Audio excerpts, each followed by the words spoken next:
Good morning, everybody. Let's look at what do we do for the management of a failed macular hole surgery, primary failure. Before going to failure, what is defined as success is type 1 closure, where you have a closure of the foveal defect with intact retinal layers and the ellipsoid zone of the photoreceptors post surgery. So we have type 2 closure, which is either V-shaped or U-shaped. V-shaped, there is only a disruption of the photoreceptor ellipsoid zone, whereas in U-type, there is a still persisting foveal defect with the rim of the macular hole attached to the RPE. U-type is considered as a failed macular hole surgery. And small macular hole, unlike very large macular hole, it closes from inside to outside. So these persisting outer lamellar defects will take a very long time, and it is not considered as a failed macular hole surgery. So a failed macular hole surgery, to define, it is assumed that a patient, patient had an adequate ILM peeling and adequate gas tamponade before defining as failure.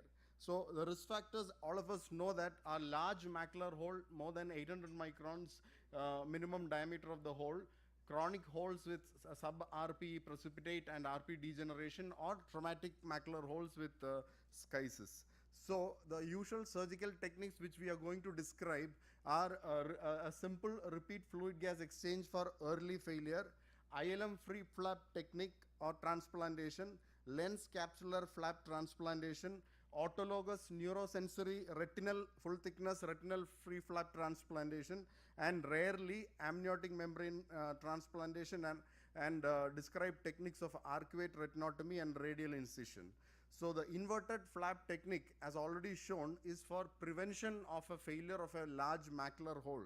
So this was first described by Navraki, and the technique is when you fold these ILM flaps and put it to plug the macular hole, the ILM not only acts as a scaffold for the migration of the Mueller cells, but it has neurotrophic factors which helps in the survival of Mueller cells and also the survival of photoreceptors. So here the technique is, after PVD induction and BBG staining of the ILM, multiple radial flaps are raised from the arcade towards the macular hole, and it is left it attached to the rim of the macular hole.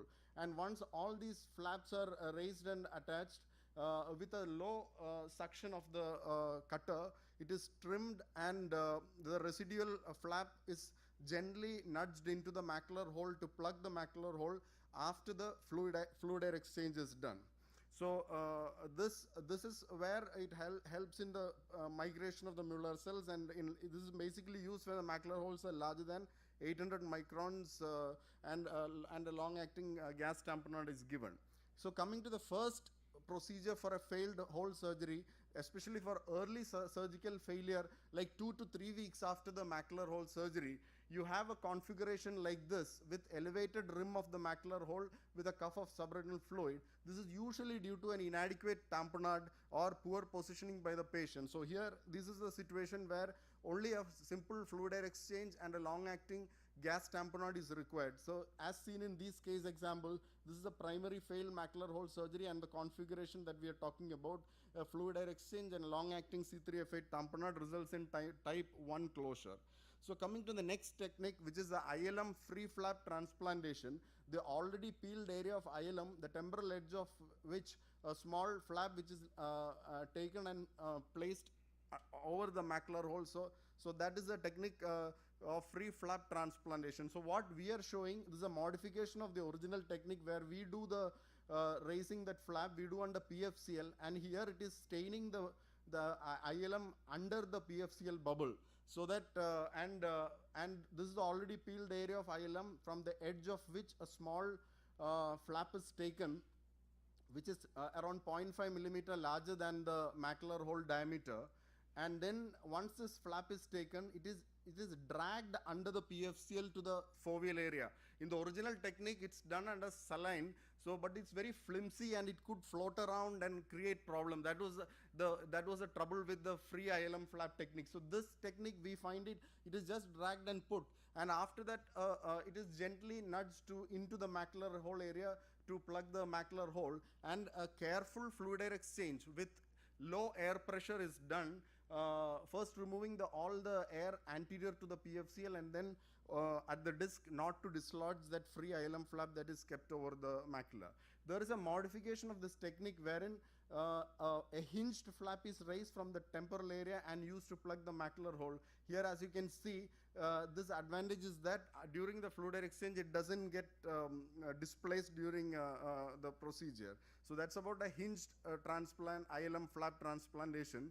Now coming to the next technique is capsular flap transplantation. Low posterior, this when patient is a pseudophakic and you are doing a failed first surgery, after trypan blue staining of the posterior capsule, a small flap which is slightly larger than the macular hole is taken, pinched with the micro forceps, and it can be put over the macular area. It would be a good idea to put a viscoelastic on that and then place it so that it doesn't get displaced, or after the fluid air exchange you can place it there with a drop of viscoelastic so that it doesn't float. Anyway, that is it is little thicker than ILM, it doesn't float around. So once you place it over that, gently with the soft tip or with the micro forceps, you can nudge it and keep it over the macular hole area, and then after that do a gentle fluid air exchange with a low air pressure, and followed by a long-acting gas tamponade of C3F8. So this is another technique when, especially in myopic eyes with staphyloma, 2 weeks you can see that it is still in position. At 1 month it results in a type 1 closure. So if it is a phakic eye and patient is undergoing phaco combined with macular hole surgery, second surgery, primary failed macular hole surgery, the anterior capsule after the rhexis, which is stained with trypan blue, can be taken and preserved in a moist in a petri dish, and until the phacoemulsification is over, and then it can be hand fashioned with the scissors into a size which is slightly larger than the macular hole diameter, and after the fluid air exchange, this flap is a small viscoelastic drop is placed, and then with the viscoelastic, that anterior capsular flap, which is slightly larger than the macular hole, that is placed over the macular hole, and that also remains in place. And then, since it's already fluid air exchange done eye, long-acting gas can be used, and in the initial time you can see the capsule in place, which acts as a scaffold for the migration and closure, migration of Muller cells, and closure of the failed macular holes, large macular holes. So now recently it has been shown that in myopic eyes with staphylomas and chorioretinal degeneration, it would be very difficult to take an ILM flap, or if you're not doing a capsular transplantation, from the periphery of the retina after cauterization, as Dr. Barbara had already shown us, that with a cautery, a small flap, piece of the retina, full thickness retinal flap, is taken under PFCL, and it is dragged and put over the macula, and after 3 months the macular hole closes and the retinal tissue is taken up. This is being described for staphylomatous eyes where the primary failed macular hole surgery. So it has been shown. We have limited experience, a couple of cases where it was already associated with retinal detachment. When we were doing retinal detachment and macular hole second surgery, we have a couple of cases experience with this. Just to mention about Steve Charles' technique of temporal C-shaped arcuate retinotomy along the nerve fiber bundle. This doesn't cause scotoma because it's along the nerve fiber bundle.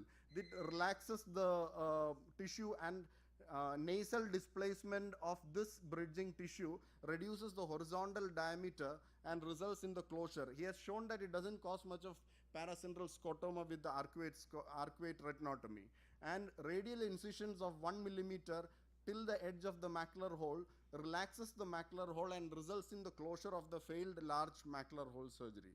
So just to end the thing, the adjuvants that we use is viscoelastic, and the other ones are autologous platelet concentrate and autologous whole blood. This basically used to keep the transplanted tissue, whether it be ILM or the capsular flap, in position during the fluid air exchange or after the surgery. To conclude, the above described techniques prove useful, especially if you are encountering a large and refractory macular hole which has failed after the surgery and which had in the past poor surgical outcome.